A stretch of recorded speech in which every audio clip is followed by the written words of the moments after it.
Hi, this is Brad Bright, and this is the God is the Issue podcast, where we seek to show how God is the issue in every issue. You know, we all know right now our country is tearing itself apart from the inside out. Even within the church, there are competing ideas about what we should be doing. Now, then, today I want to spend some time talking about that. Now, because my dad was Bill Bright, many of you probably will assume that I think the solution is to preach the gospel, help fulfill the Great Commission. Others of you who have read my book, God is the Issue, will think, well, no, Brad's a little more political. He thinks we need to engage with the social issues as well. Now, my answer might surprise both groups. But before we get started, I want to read to you a quote from Billy Graham that I think bears directly on this question. Here's what he said. He said, I do not believe we should spend our time cursing the darkness. I do not believe we should spend our time in useless controversy, trying to root the tares out while harming the wheat.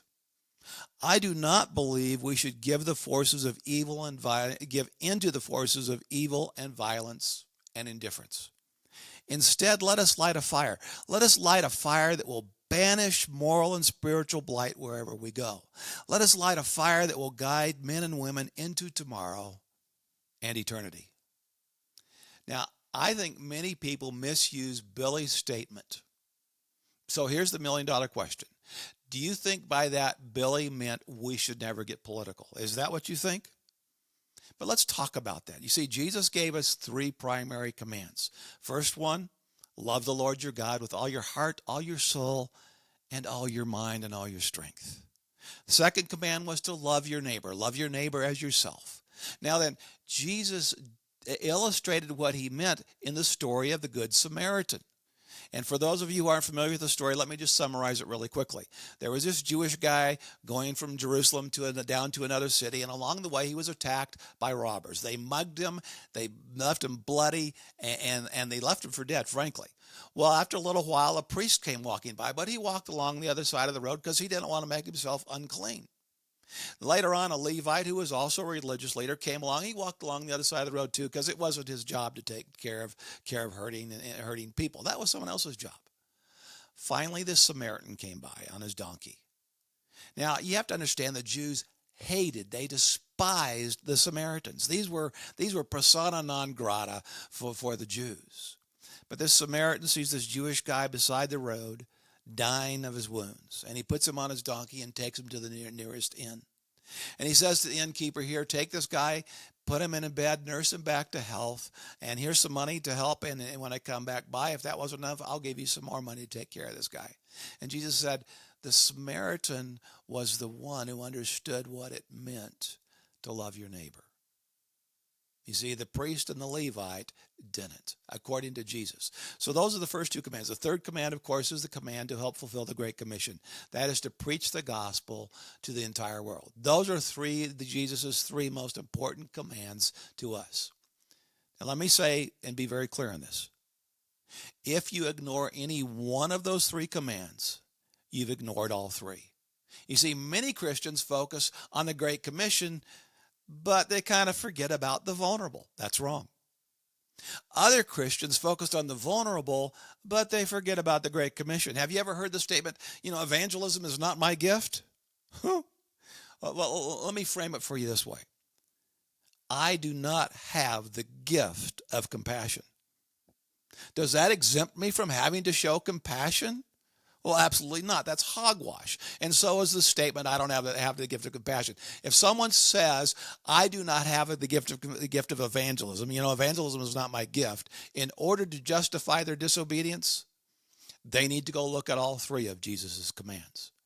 You see, Jesus gave us those commands for a reason. You cannot follow Jesus and embrace only two of the three.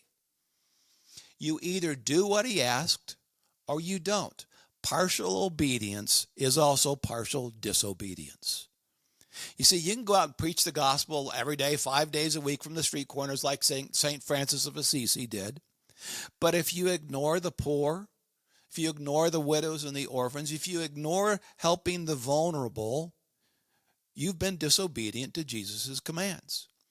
On the other hand, you can go out and combat racism and abortion and sex trafficking and poverty, But if you forget about the souls, the eternal souls that are in front of you at that moment, you have also disobeyed Jesus' command.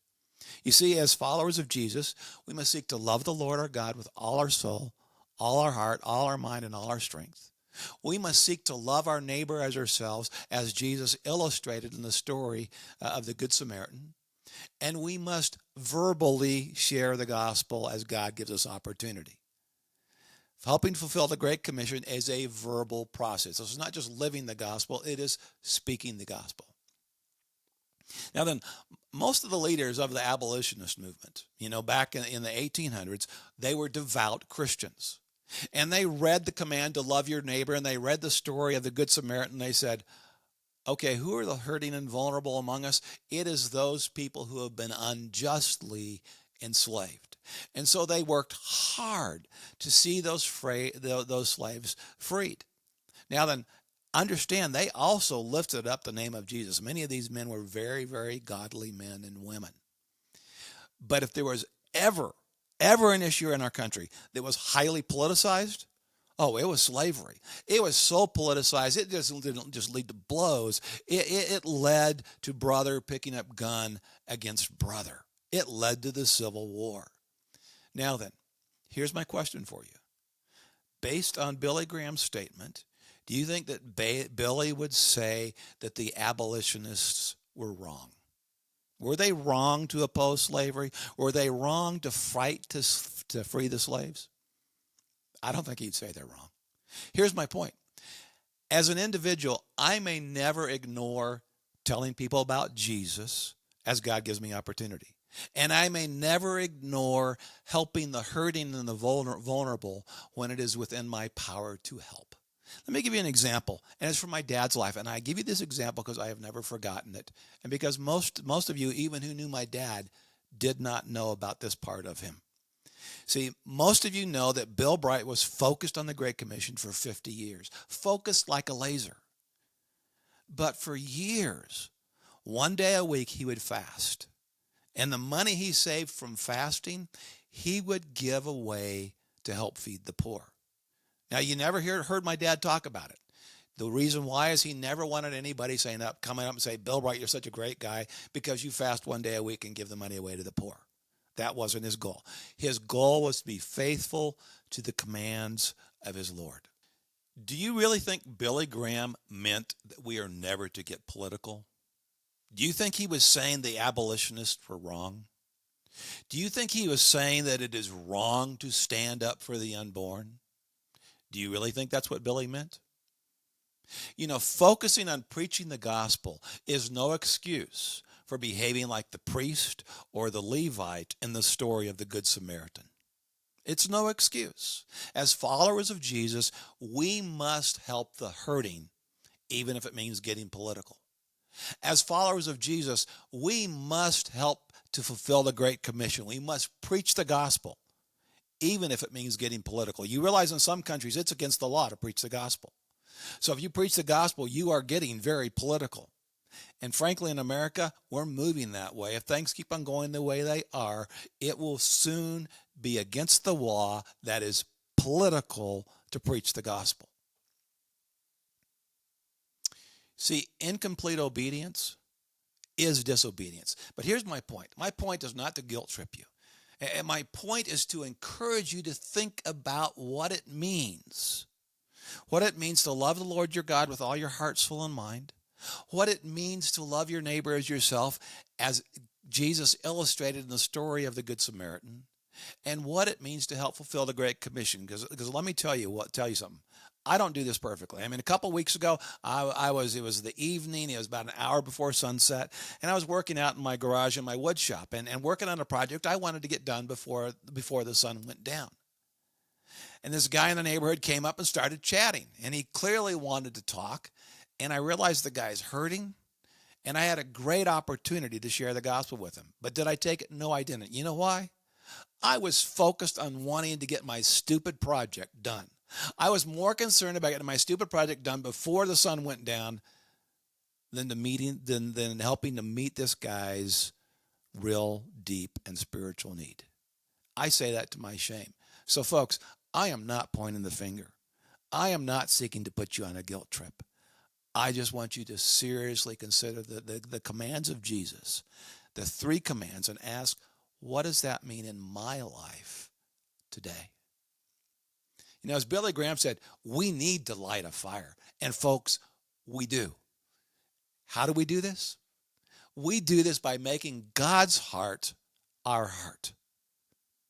That is both for the hurting and for the lost. It's not either or, it is both and.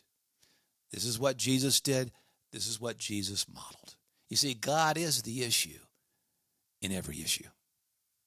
If this podcast has been meaningful to you, please like it and subscribe it, and be sure to share it too with other people that may need to hear the same message. Thank you much. And be sure to share it with other people who also need to start over. Hi, Rob.